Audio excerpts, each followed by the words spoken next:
सामान कम रख। क्यों? सामान उठाए कौन? अरे बोलो तो सही। कभी रेलवे स्टेशन पर अकेले बैठकर कभी तुम्हारी ट्रेन जब लेट हो तो स्टेशन पे बैठ कर देखना जरूर। इतनी अच्छी अच्छी झांकियों के दर्शन होते हैं। जैसे अनंत चतुर्दशी पे झांकियां निकलती हैं ना, ऐसी झांकियों के दर्शन आपको रेलवे स्टेशन पे होंगे हैं।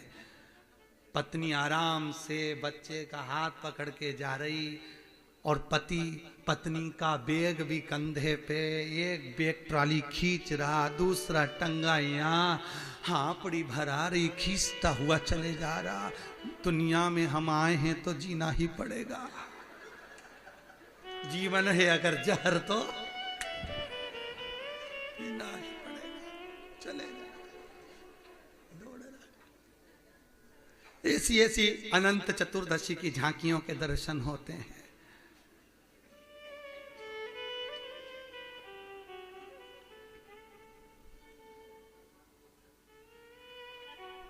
सामान सब उतर गया। पत्नी ने कहा मेरा पीला वाला रुमाल रख के अंदर सीट पे चल जाओ। और बेचारा भेरू बाहर आया था बड़ी मुश्किल से, फिर अंदर गया, उसका एक रुमाल लेके आया। ले, और उसने रुमाल रखा, चले जा रही। ये आगे आगे चल रही है, भेरू सिंदूर लगा के पीछे चल रही है, आराम से पीछे। और ये मोबाइल पे मम्मी से कह, मम्मी मैं उतर गई। और मम्मी बोल रही बेटा कुली कर ले। हे कुली हे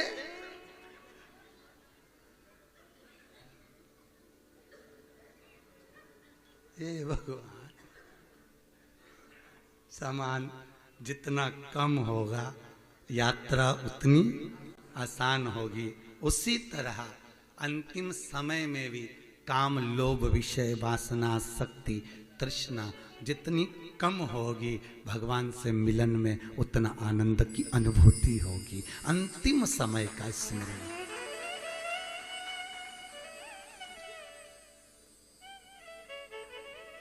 अंतिम समय।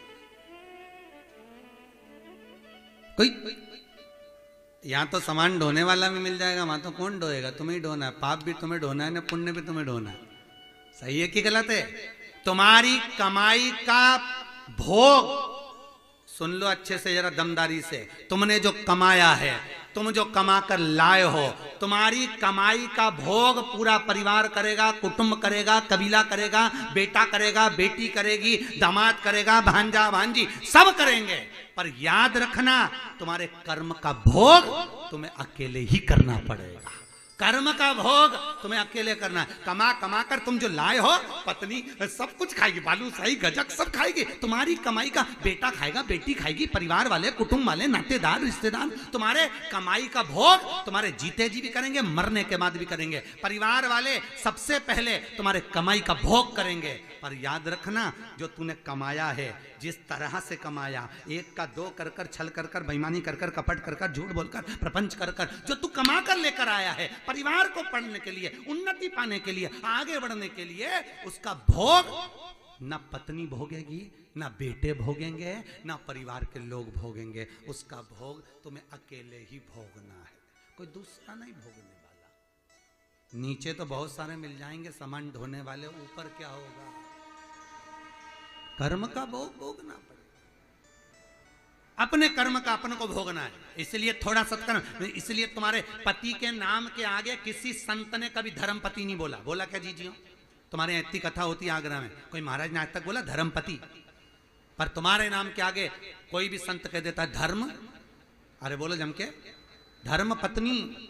पर पति के नाम के आगे धर्म नहीं लिखा। क्यों नहीं लिखा? क्योंकि वेद व्यास जी ने किसी पुराण में, किसी शास्त्र में पति के नाम के आगे धर्म इसलिए नहीं लिखा क्योंकि इसको घर चलाना पड़ेगा, इसको परिवार पालना पड़ेगा, इसको कुटुंब पालना पड़ेगा, इसको सबको लेकर चलना पड़ेगा, भांजा भांजी, नाते रिश्ते सबको संभालना है इसको। इसलिए ये दुकान पर बैठकर छल भी करेगा तो बेईमानी भी करेगा तो कपट भी करेगा, प्रपंच भी करेगा। सारे घर को पालने के लिए ये झूठ प्रपंच कर कर कमा कर लेकर आएगा, अपनी कमाई का भाग लाकर अपनी धर्म पत्नी को देगा। तुम्हारे नाम के आगे धर्म इसलिए लिखा क्योंकि ये कमाई कर कर तुमको ला कर देगा। तुम उसकी कमाई में से निकाल कर थोड़ा सा शिव महापुराण में, थोड़ा सत्कर्म में, पुण्य में, गौ माता में, कहीं ना कहीं दान में लगाना, तो पति को भी बैकुंठ ले जाना और खुद भी चली जाना। इसलिए तुम्हारे नाम के आगे धर्म लिखा, पर माताओं ने उसकी कमाई का निकाला तो सही, पर सब डेंटिंग पेंटिंग में लगाई आई और कई धर्म में लगाई,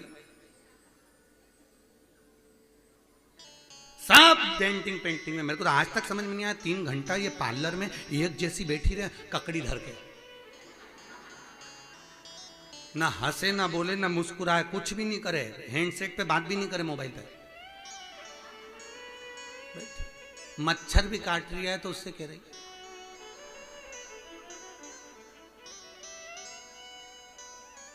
2 घंटे तक ऐसी कैसी बैठी रही, भगवान जाने वो धागे से बाई का जन क्या करती रही। भगवान 2 घंटे तक एक जैसी बैठी, ना हाथ हिला, ना पांव हिला, ना मुंडा हिला, ना आंख खोली। समझ में नहीं आया कि कितना माँ 2 घंटे एक जैसी बैठी रहे, ना हाथ पे हिला, और यहाँ 3 घंटे की कथा में रामदेव बाबा का सारा आसन लगा ले। सब वो तो इनका बस नहीं चले हुए तक, नहीं तो शाम होटल वाले यहाँ पलंग लगा देते तो 2-4 तो यहीं पसरे चले, इनका कहीं बस चले।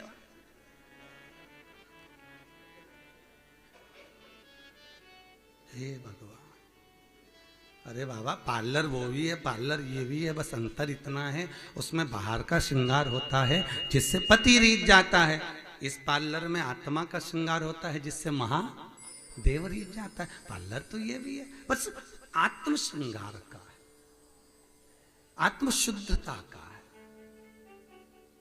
धर्म पत्नी का फर्ज है महाराज, पति की कमाई को थोड़ा धर्म में लगाना। वो खुद कहे उपत के, सुनो थोड़ा सत्कर्म की ओर लाओ, जरा मेरे को रुपया दो। भले पति मना करे तो उसमें से थोड़ा सा निकाल कर सत्कर्म, भले उसको बुरा लगता हो कि मत लगा तो तुम चुपचाप से जा। पति को कमाई को सत्कर्म में लगाना तो पति को भी परम धाम तक ले जाना, ये तुम्हारा फर्ज है कि पति स्वर्ग का रास्ता पकड़े, नरक का नहीं महाराज, गलत मार्ग की ओर ना जाए, ये अपना फर्ज है। पर करें क्या, धर्म पत्नियां तो ऐसी हो गई, पति तो और के दे दे भंडारा में लगा दे, ले इसमें कर दो, और धर्म पत्नियां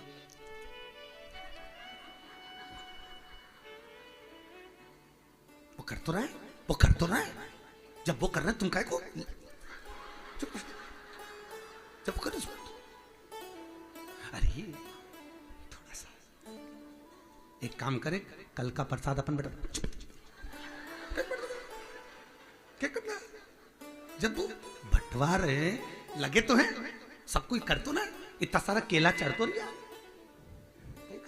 चलो नहीं, धर्म पत्नी को कहना चाहिए चलो करो, लगो करिए जरा। और वो मना करे भेरू तो तुम तो जगदम्बा हो, रुक जाओ, निकाला करिए। सत्कर्म की ओर जहां मौका मिल जाए, गौ सेवा हो, वृद्ध सेवा हो, कोई भूख से बिल बिला रहा हो महाराज, कोई भूख से, राम जी की शादी में बड़े बड़े देवता राजा महाराजा आए, कृष्ण की शादी में बहुत कोई आए, शंकर की शादी में देवताओं, उनको तो आने का मतलब ही नहीं था। यहाँ तो भगवान शंकर सोच रहे थे इनके बुला के क्या कर, खिले खिलाए को खिलाओ तो कौन सा मतलब है, खिलाया उसको जाए जिसको जरूरत। ये दुनिया के लोग कथा के बाद में भंडारा रखते हैं, हम इसके पक्ष में कभी नहीं रहते। लोग हमसे भले बुरा माने तो मान जाए। कई लोग कहते हैं महाराज कथा के बाद में, शिव महापुराण के बाद भंडारा रखना चाहिए, भागवत के बाद भंडारा रखना चाहिए। हम इसके पक्ष में कभी नहीं रहते, कभी भी नहीं मिलेंगे। हम हमारी व्यासपीठ से कहते हैं, अगर कोई हमारी कथा कराए और कहे कि हम भंडारा करेंगे तो हम बिल्कुल मना कर देते, मत करो। तुम सबके घर में खूब पूरी सब्जी बनती है जीजियों, भगवान ने आपको खूब दिया है, कोई कमी नहीं रखी है। पूरी सब्जी की जरूरत आपको नहीं है, रसगुल्ले की जरूरत आपको नहीं है। और अच्छी वीआईपी शादी में वीआईपी लोग खाना खा के जाते हैं और जाते जाते भी बुराई करके जाते हैं, हाँ वो तो खूब हराम का आ रिया है तो लुटा रिया है। इस भंडारे और भोजन की जरूरत तुमको नहीं, किसी गरीब को किसी गौशाला में जाकर थोड़ी 1 कुंटल पालक खरीद लो, कोई सब्जी खरीद लो, गौ माता को अपने हाथ से उस भंडारे के निमित्तार्थ खिलाकर आ जाओ। किसी गरीबड़े को जरूरत पड़ रही हो, और गरीबड़े भी पहचान कर दे समय में गरीब भी नहीं पहचान में आते। रेलवे स्टेशन पे हमने कई बार देखा, एक व्यक्ति अपना कोट देकर एक भिखारी को गया, ठंड के समय में अपना कोट देकर गया। हम गाड़ी से उतर रहे थे, भिखारी को कोट एक सेठ दे रहा था और वो भिखारी आग से हाथ ताप रहा था। सेठ जी जैसे ही गए, भिखारी ने उस कोट को लेकर आग में जला दिया। तो कोट को आग में जलाया तो हम फिर भिखारी के पास पहुंचकर हमने उसको 10 रुपए दिए और 10 रुपए देकर पूछा, एक बात बता ईमानदारी से कि तूने कोट क्यों जलाया? अरे महाराज, अच्छे कपड़े पहन लेंगे तो कोई भीख ही नहीं देगा। फिर वापिस वैसे की वैसे। जिसको जरूरत है उसको क्यों नहीं दिया? जिसको जरूरत नहीं, एक सिग्नल पे जाके गाड़ी रुकती है, लोग कांच पोंछने के लिए आ जाते हैं, बच्चे आ जाते हैं, तुम 10 रुपए निकाल कर उनको दे देते हो। तुम बना रहे हो उनको भिक्षु। जिसको जरूरत है उसको दो ना। तुम्हारे परिवार में, तुम्हारे सबसे पहले दान कहां किया जाता है वो भी समझ लो आज अच्छे से। सबसे पहला दान होता है अपने परिवार में। अगर कोई शिक्षा से विहीन है, अपने परिवार में कोई भूख से बिलबिला रहा है, अपने परिवार में किसी को वस्त्र की जरूरत है, उसको ले जाओ दुकान में, पहले उसको पहनाओ। परिवार में कोई ऐसा नहीं है तो पड़ोसी को देखो, पड़ोसी में नहीं है तो मोहल्ले में देखो, मोहल्ले में नहीं है समाज में देखो, समाज में नहीं है फिर शहर में देखो। मर्जी तुम्हारी, पहले अपने पास वालों को तो देखो। घर में एक व्यक्ति भूखा बैठा है और तुम जगत में खिलाते फिरो तो ये कहां का भंडारा? हमारी शिव पुराण इसकी आज्ञा नहीं देती। भले आपको बुरा लगे, भला लगे, वो आपकी मर्जी है, आपको लगता हो लग जाए, पर हमारी शिव पुराण इसकी आज्ञा नहीं। हमारी शिव पुराण कहती है पहले अपने परिवार में देखो, कोई भूखा तो नहीं है, किसी को वस्त्र की जरूरत तो नहीं है, तब जाकर किसी स्टेशन पे कम्बल ओढ़ाना, किसी जगह पर जाकर शाल ओढ़ाना। आप आज कम्बल उड़ा के आओगे, बहुत सारी संस्थाएं हो गई कम्बल उड़ाते फिर रही है। आज उड़ाओगे, कल वो बेच देगा, परसों बेच देगा। अरे भैया तुम वृंदावन जाकर देखो, गोवर्धन जी की परिक्रमा, संत लोग आके कहते हैं हमको आटा दिला दो। बोलते कि नहीं बोलते? 1 किलो आटा दिला दो, शाम तक का भोजन हो जाएगा। हमने कई बार आटा दिलाया, आपने भी दिलाया होगा। आटा दिलाओ, थोड़ी देर बाद वो उसी किराने वाले के आटा बेच के वापिस पैसे लिया था। वो भैया जिसको जरूरत है उसको दीजिए साहब, जिसको निमित्तार्थ। और मेरा आपसे भी निवेदन है, आप लोगों ने यहाँ पर भी जो 4, 6, 8 साड़ियाँ भूल से चढ़ा दी हैं, मेरा आप लोगों से भी निवेदन है, वो साड़ियाँ मेरे पास रखी है। अगर किसी गरीबड़ी बेटी की शादी हो और बहुत गरीब हो, हम लोग यहाँ से जयपुर जा रहे हैं, आप हमें सूचना दें, हम वो 5-6 साड़ी आपको दे के जाते हैं, आप उस गरीब बेटी को दे देना। हम करेंगे क्या उस वस्त्र का, हम आपको भी करें। अगर कोई गरीब बैठा हो जिसकी बहन बेटी की शादी हो, हमारे पास में झोले में साड़ियाँ रखी जो यहाँ पर किसी ने कन्यादान में चढ़ाई है, आप उसको ले लीजिए, हम उसको समर्पित कर दें। क्या करेंगे उसका? आप उसके विवाह में लगा दो, किसी गरीब बड़े को दे दो साहब, करेंगे क्या? निवेदन है आपका, भाव शुद्ध हो, सुख का आनंद हो महाराज, सुख का आनंद। हमारे दादाजी के वस्त्र रखे हैं निशानी में। अरे वो दादाजी भी सोच रहा होगा मेरे वस्त्र कोई नहीं पहन दिया तो किसी गरीबड़े को पहना दो तो मैं स्वर्ग में खुश हो जाऊंगा। निशानी में धरे, निशानी में धरे, तो दादा खुद निशानी था, उसको धर लेता है। दादा निशानी से कम था क्या? धर ले उसको, नहीं। कई लोग कहते हैं महाराज तुम कथा बहुत आड़ी टेढ़ी बाजते हो, बहुत कड़ली बाजते हो। हमारी कड़ली बाजते, तुम्हें अच्छी लगे तो सुनो, नहीं तो जय श्री कृष्णा करके अपने अपने घर को जाओ। कई लोग कहते हैं भागवत कराना है तो भंडारा करना पड़ेगा, शिव पुराण कराना है तो भंडारा करना पड़ेगा। नहीं, काय को करना पड़ेगा? काय को करना पड़ेगा? कौन ने कहा भंडारे का? कौन से उसमें लिखा कि भंडारा करो? आजकल लोगों ने बहुत ढोंग प्रपंचा बना लिया, बड़ी कथाओं को इतना लाख खर्च होगा, इतना करोड़ खर्च होगा, ऐसा हो जाएगा। काय का खर्चा? स्मरण करिए,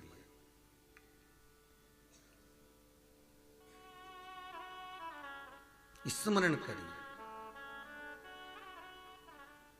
और राजेश भैया ने फोन लगा के बोला गुरुजी परेशानी चल रही है, कथा कैसे होगी? हमने एक ही बात की, राजेश भैया चिंता मत करो, कथा करो, खोबल मस्ती से करो, आनंद में करो। वो विश्वनाथ बैठा है, कोई चीज की जरूरत हो सूचना तो सी और हमारे आप सूचित करो, पर कथा तत्विक रस में करो। कथा, और मैंने दोनों भाई, इन दोनों को देखा, राजेश जी को भी देखा, साधना भाभी को भी देखा, और आपके पूरे मेड़तवार परिवार को देखा, चाहे चाचा हो, चाची हो, काका हो, काकी हो, बहन बेटियां हो, चाहे इन भोजन बना के लाने वाली जीजी भाभी, मामा मामी जितने भी हैं, पूरे मेड़तवार परिवार को एक चीज तो देखिए, किसी के चेहरे पर शिकन नहीं थी साहब, सब आगे बढ़कर काम कर रहे थे, सबका प्रेम प्रखर हो रहा था, सब अग्रण्यता में। परिवार की कथा है, मेड़तवार परिवार की, हमें बढ़ना है। कोई चाचा हो, काका हो, बुआ हो, चाची हो, सब अलमस्त होकर करना है। ये अलमस्ती है हमारे परिवार की। धन की मूलता नहीं, मस्ती की मूलता। संग नहीं जाएगा, छूटना है। महाराज समझाओ, शिव महापुराण समझाइश दे रही है, समझाओ। शंकर की कथा कह रही, समझा।